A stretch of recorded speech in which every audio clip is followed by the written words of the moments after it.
Australia le tamali i Samoa ia tupa i o le vaidilingi mau mo nanu na te fausia farisa mo tapua inga i le atua hol te tele mo sa ilinga seleni ai tua fo iai e kalesia mafioanga pe a o mai taimi o whaintapo o aso fia fo fausia o so maota malawa toi whaatele ina o lo maota o lo iai nei mo nisi suinga o le sila na te fausia ina fo i fale whaupopo po Granny Flat pe a fai o iai se lao lo whanua te lera na fesoasoani na te siaki ina ai se maota fou o loo fuafuaina i te whaatauina po le lei atoa lea fale mo oe aua ne i whaaseseina oe i le ila mai o le vali ai o loo tele mea te tau o na whaalelei o lea fale tamali i Samoa te wha Samoa atu lava i ai wha Samoa mai tala noa i lau lava ngangana Samoa e iei fo i le au nanga le whaletua i a Marina mo le tusina o le ata o le manumalu tapua ia po hol ia a o lo maota fo i malawa te le tautinga ina te sa i disi tusiata maua uma le au nanga tupa i le vaidilingi mau mo nanu ma le whaletua i a Marina i le taungata ai o le soifuanga o lo ua iei nei Samoa sosoani tupa i le vaidilingi mau mo nanu i tusile o ko fale Samoa pule oe pe whaatau i nei pe whaatau i Samoa na tōtonga na o nā ruane lava o le kāmuta Samoa whapipi i roa awa o tātia tōtonga uma o le ngā nuenga le aise uruti ngā wa wha o ngā Samoa le se leni o le ngā nuenga mo whaalawe lave i oe po whea lava e te alala ai Australia po New Zealand foi wala au tupa i o le vaidilingi mau mo nanu telefoni o wha tasi valu wha o lua o wha tasi valu wha o lua mo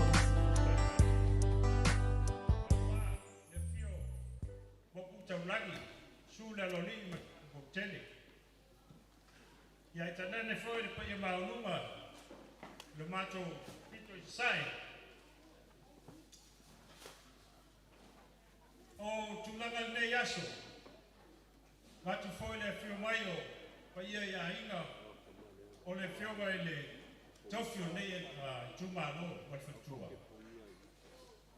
ia o mata masias ma le nganga le fai titia le nganga faftai fai o lo tau whae aea i le tūlai mai o tūla epa e mea ma tai o mai o whaupai le o mia whaniu ale le tūmalo nei ma foisa langa sa o filoi tonu le dalo le mali toi whai al malo tō avelo e whae aea whaftai tene lama te oto le ngasio malo o lo tō whalono malo a o le aso le nei ma le wha moe ia le anga o leo si ma le whala si o tā o le paia e le maenga whai o le manatu lea le a mātou leo o la mai tūlanga masani o le atunu e taua e le wha opu se taua a oma i le fionga ia whatoi ia tukorom maenga ia e mai se fo i moku taulagi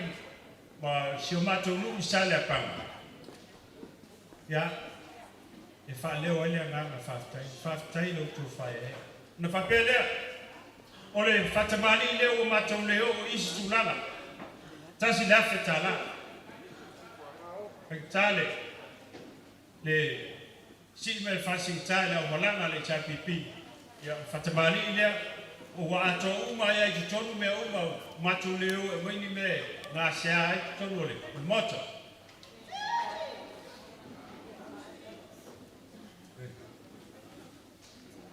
ia o matou le tuo e le iu tulaga o le valunofu ae matou te manatu e faatilo lau mea auā le masii mai o fasilita le vaefafai tula epa e lē taʻia i fale lausuga le ano o le maliatoa po o lau tofā le punefu e lelei lava na manino le mata le vailaga o lua fati ma auelua tulaliu atu e faatilo e lau lea le fatamali lea ua lau ai suga taʻitaʻi sili o le vaega faafai tasi le afetala ia na faapele sa matutala i lelei ale leo tele ae tele me fai ai leo la sau no le fio ma ia fartoi ma le tato ia ma te pau ma ai uma o le tuma lore pa ia ai uni ngoi mo non fara tu sa fa e te tala le matu sima le sifuru wa fetara ya sau sa te pes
kai whakarotoi, kai le tama punefu, kai le maputaulangi, ia whaftai, kai le whao, whale atua, ma lo whaftai, kai le tō manatu, whionga le taitai, vaenga whai e puipuia ia tau tangata, o le mea nganga ma vai koi whonki ia o lua, o manulua ia kulau ngiure ke luang ngofo i o a kau ngor kamok, Ioi, ng whapewhura ia, whapongsaha aka i nga awangi mangingo le chelo. Maro, whaftai, kai le maau, kai le milusia, nei mai ngole. Mo le sinafia a iengi si e anga ni nei mai ara i ni se le ni foina e tau wai lea whaipule ma lea whaipule. Ia, olo a manua le tatu laulau, a nisi nei o maa au a whaala mai tua, mo le tau whaafonga mai ai, ma le sila mai moa mai ai, whaamone la whailot. Ia, toi tua e tula ia te fōi ma le whaalon teli, ei on whaatau muina ia. Ia tō laulau ia mea lofa, ua mori mai le laulau. O le whaatuanga fōi ia e lava sitasi o le malu nei, i whina ngalo e whiwhao mai sana mea lofa i le whina ngalo e whaisana siva. Ia oro mwhaio na mori mai na whailo atu la ia pe o tūlanga nei. Ia mua o le mea lofa e tolu se lau tāla, mai a vui afe tua la aina, e mai puapua, ia e mō tuila epa, maleala le pule. O le mea lofa lea mō tuila epa, maleala le pule e tolu se lau tāla, mai a vui afe tua la aina mai puapua. Whamulmule la fia lava pale mai, le anga whatunu na wau, ia whaitau Atua mea olo i lunga pepa lea. Ia ole mea lofa Friendly Golf School, Auckland, New Zealand. A fionga taitai ma le vaenga whai o le HRPP, care of Honourable Lauofo P. Emeritus, ma Honourable Lautafi Purcell. Ele mea lofa I lima se lautala, ma olo fina ngalo e whala wina suafa, o le President o Sala Poliko, o le Vice President o Sala Senio, o le Secretary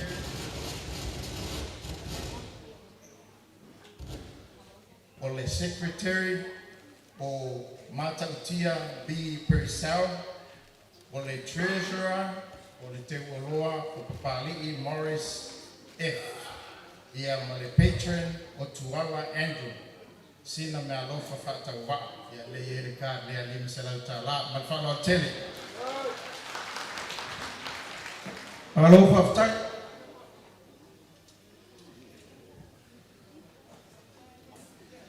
O lea foi ua tue whao mai le tasi mea lofa. Mai a Misikopa Loli. E leo tusia mai le fio anga. Ai a tōne tau mate mai e awala mai mea lofa mo tuila epa. Ma ngā toro ai ama e tasi le afe tā lā. Ka vitai Misikopa Loli. Ko mātau mai a paoa se mea e tā ofi a se I umal pao ina nei te ua numi se suafa o se foa man whanau tēne. Alofa whatai, mo le silifia o le sunga le whawhiangainga le a Misikopa. Le sa sumai, whawhiangainga malolo man malo le sumai. Ia tamatuai whastotai. A mai ngā maka mai ka maiti o lulmoenga. Ia, whamole a whapefe whalau iloa, lau tafi. Ia, le wau mai taimi o lau soso iloanga. Whamole. Watu le wanoa, whaita fo sa mole oi. Ia, mai se oe asiata. Ia, malalau tina lau lele.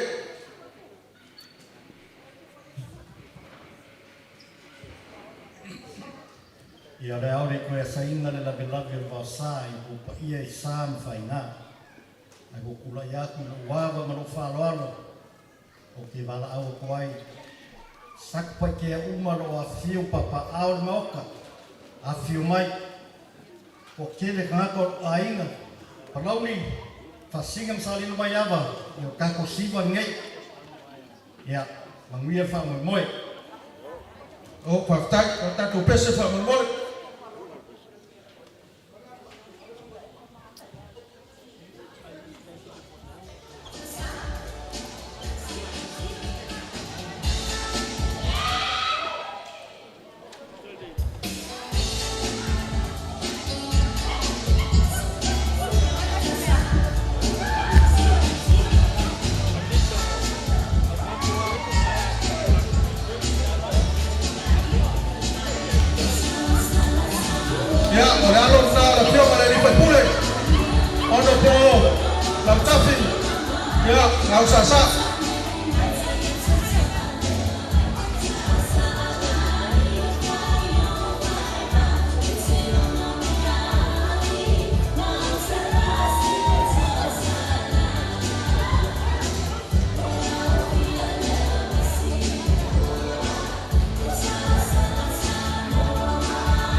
Salvalas.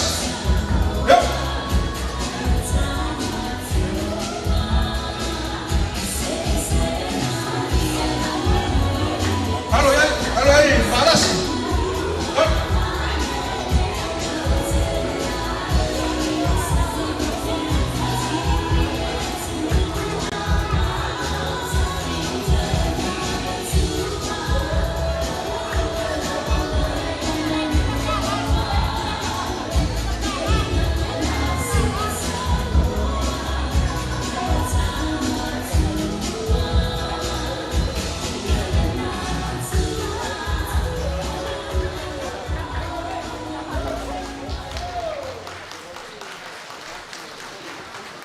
Sinera ke tile ngalo ye kia o ngale pa mai so le upu ile sisu nga kupe mengi wile ngalo ye kia ka wa na makan makosiva le afi fik sala kala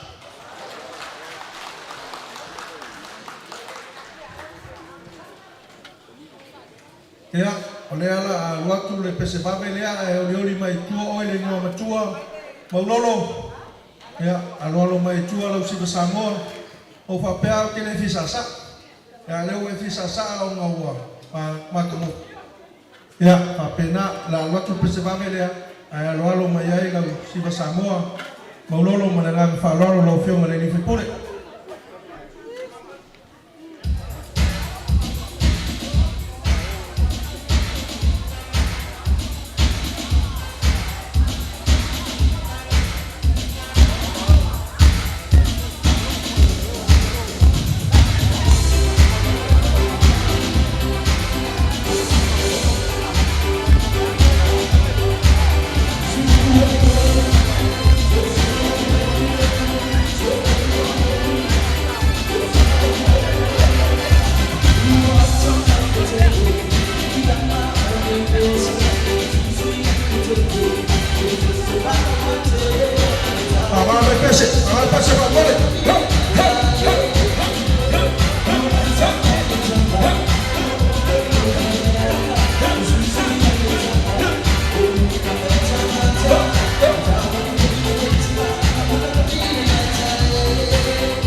fionga ili fai pule ya mole whaungai ngol kako pese wa ai o kou I mau whaunga pea ai se si au mafukanga mulimuli e ai o kako kou mafukanga ngai o marika ko fiafs Malo ya o fionga ili fai pule au lolo ya yo vai a ka oe kuikuyo na kwaikele ya la sau moa ya mai ngole ya la ka umi ka kopes ya wangi mumumi fa mo pongo ta ko seleng menga le ka fa yesi nga bala kiki ya lo ka fa computer ya ma internet mo me mo fa penga ku fa ka seka ko seleng ya uni fa le kom menga la ko pale mai pe fa mo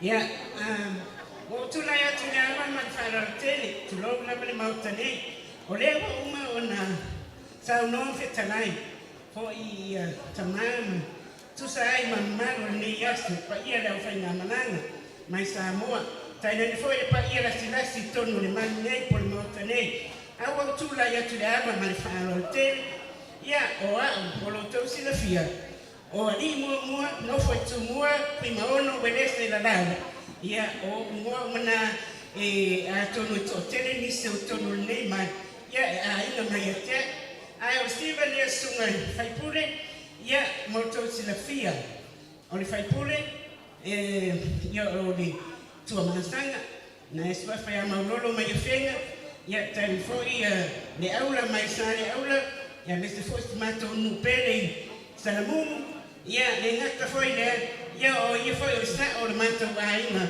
mai sa na le swa famutaro ia sa fasta sa vai Atua ia fa pe foi to masana tato si vale nei ia nenga ta foi le e ia foi ona pito e mamawa o e fai foi ona pito saina e sua fa ia ten jun saina korea filipino ia ma asia Atua le te va ia que so tene la saina nei tato si vale nei afa masanga pa vihi ia fio mai tato si vale nei manisio fa ia o tono nei mel ia man via eso Alo no, hablando, te vais a sa. Amateur todo welfare tana.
Halo, Pastai, kay lava, Paulolo, tay pa ia la ingali, para manatu le fiung le fepure, tay lava.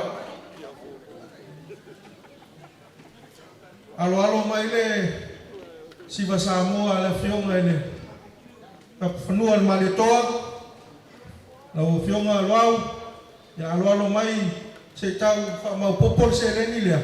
Alela kula ngole o le siva palangi le la fa siva welingkong e mo mai ungo welingkong ka ko siva le ngol foroa sa ka pesbabe ta lo ko fa penga la sa ili po ai sili ta maka kia welingkong e ungo welingkong e kala skeke alo ko ya Australia ya o fa ungo ka ko fa mo mo nge ko lo ko mal ka spuwa fa ya ko Ya, kalau kau pese, wali kongen, pese mawe, la sairi po aile, au lo left.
Vai pele o ngano pa parfale. Ngano pa befia, ngano long sa. Ya. Oleh na ko fa malawa ko ngi so ba ngai ano ngai siva. Ko kau famua le male ko. Ya, na o fionga ono po lo. Ya pa umar ka ko nisi le la lawa amol. Ya fa tai tu ya tu malawa ma fa alwalo ono tu ia foi le la ole Auli fa la wina atu rata tu mea lofa ia nau no tu fa malulua tua i le sunga i le fai au malolo man malo Reverend Misikopa Loli ona ua pau ia tia uli maua tua i fai tau malilisi mua mua ia ono nespo ia sol mato ngai wena fa lo ia se ua atu tamata te te fiu e su e po aile ingua mo i o leis le telo ingua ia ua ingua leisi le ingua leisi ia ai on mere pa uai te fa pela matua le ilo te miti mo tanga to ainga Reverend Misikopa Loli after tele mo nga lo fa den tu ina mai mo ngato ai ama e tasi le feta la ona fa wa lea O le mea lofa li i tasi ma le ainga I papa toe toe mo la wofo fono toe Pia Meredith e tolu se lau tā la. O le mea lofa Leone ma Gary Osborne mo ngā toroai ama Gidlo e 5 se lau tā la. O le mea lofa le au Pepe Liu ma le ainga I fasi to uta mo ai ono tile ma tui le epasa I lele e 5 se lau tā la. Whaftetele.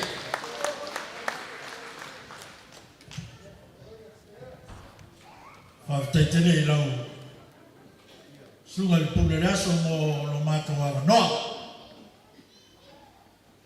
Na saunoa le pule o tātou waso le teimi o whano. A umi ua sala le umi. Le anga leo se mea na tupu mua mua. Ai le to I tupu fo. O le mea lea ia mau pele to vai ma lava lo msai o tātou manu. O le tae au le nei ma le aso. E le ai a se to e tala leo pe whasua sa piti. E le ai fo I se seu e to e langa vali. A wā o lea ua o tutu le tai o paia. A ua sua foi le tai o mamanu. A wā le lato le ea ma le lato le tai le waa tau ma ngā tai. Lau susunga I le tai. O le vaenga whai. Le tapipi. Ia e tainane. Le paia ma le mamalu. Sui a whepule. O tai o le tunu. Lea ua tātou a fia le malu nei. Ia o paia masani. Mai ai saua sa ia paia ngalema. E le papa I se tala. Maso mato leo le neva ngalasu. O le e le toi tau whai roina. Le wao fia mei. Sau noanga le la sua I nei. Iau le sau noanga a le fionga le I whekule. O le ali o ainga le au whanaunga. Le fionga le toi tau whanua I alo. Maona ainga. Se I toe whafoia I tua le melea. Le anga I le mawhai o na tuua le mea sa o whaalongo I ei ni tae au nei. Taimi o le anga tonu. Tō vai tutu ta sia e fōi. E whitalainga. Sa unoa pātere Felice. Salamo fitu. O le anganga o le whai salamo. Ia ngā nunua e whatasi le atua malan whanau. A tina e whatasi. O le whinangalo le atua e le whoi. Toi tau whanua e le whoi. E le whape hei tau pipi toi whasi. Whaamari atu tasi e whoi u tauhanga. Mare whitalainga. Toi tau whanua e oti I il patilia.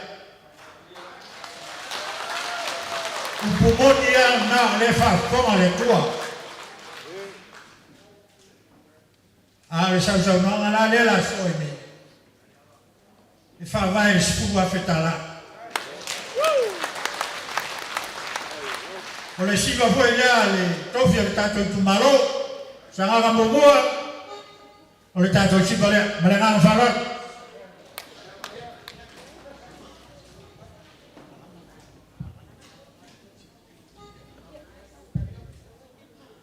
Ia, ngā rofa whitai. O leo ua whalangitila ia le sau noanga le fionga le toi tau whanua. O le whaipule fo le tūmaro. E le toi ora I eise tala ri le vai niu le au lava le mea ia awa si la fia le ia i foi le tinao le tu malo na usu atu le toi tau whanua ale mani e toa i la fifine o sa mau i whangari e le tene leo malama o le matou ai o le tau whai atu o wa o matou wala i malo le leo whetalai i le whailau ale tula whale a le fwoi te manta watu ia o lea fio mai le fio mai le nei oti le sa o le matou ai i whale wau wale fio ngangaiolo ia le sofa nei oti mani suo o ai o le alo le mali e toa ia o le whale limo o sitanga fita ia ma upu ia te oe tangata fonti mali ia filufu le feo te vai atu i a malanga ia o malanga ia o le tula leo feo le nei oti ia sa whai mai wha me melo ia awa ia o whai maro ia nga matou whapopo lava le o tau whafonga ai whapopo tuai ka iai ia o le mea alofa sosani ia alai o malama i lua afe tara.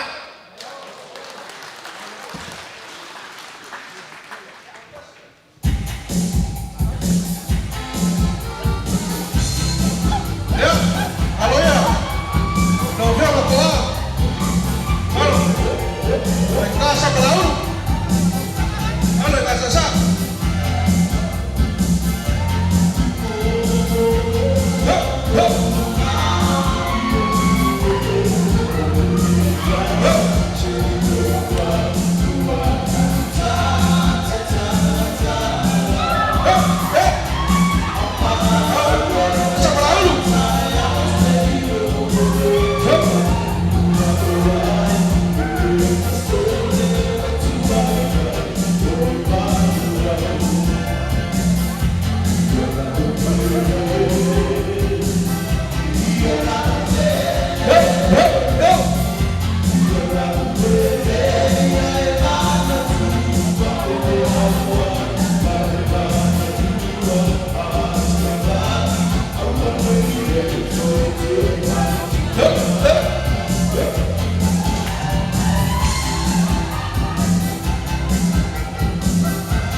Kaya te oe tangata fōu ma lof talai wane ne yaso ya o pumasani ya whapea o salauta ya tonu tai a foi se tunanga ne yaso ya whapena pitongi ya ina wha soyo tua o ya toi ina ya la whatu la whamai ya a tama ya HRPP maot alo sau noa ma lo sasa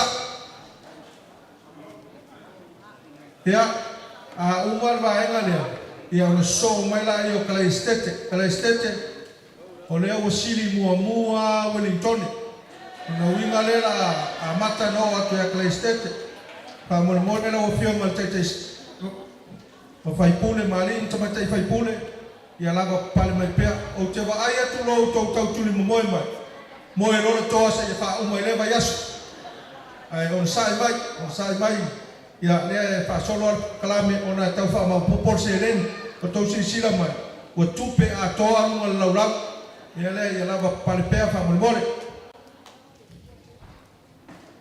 stai a tonu e ona to tala le la fa yet ai feta tupe al commit ia fa malu watu e lava pale mai tato ofia ili ese manatu e se fa mtara matene ne go fu reina o tato me alofa ia tonu e mau whaisisi flavor ia whaisisi tala sa matu tan noi tai lo town ni tai au i luma whatata vale ma le fionga te ta le fionga ia lo au whewle lo tala maari ia i la ua ia ai sa dik manatu e whaisisi tai ia ai sili no uwha ia tu te minei Mulsin fia o tātou o fia. O le fionga ia loa tulou suafu. O le maa vasenga polisi o Samoa.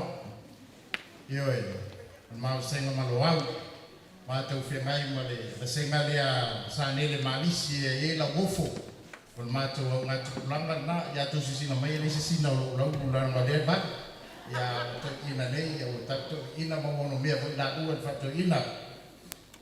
Ala tala lai fie fai. E mai tanga vai e polisi o Samoa. Ata mai e tau tua mo Samoa. O le maa vasenga maloau. E fai le tala fai e ta mai iti. I le ma. E lua mātou polofesa tulou lava le silfia e le taitai. E tele mātou fai vi au.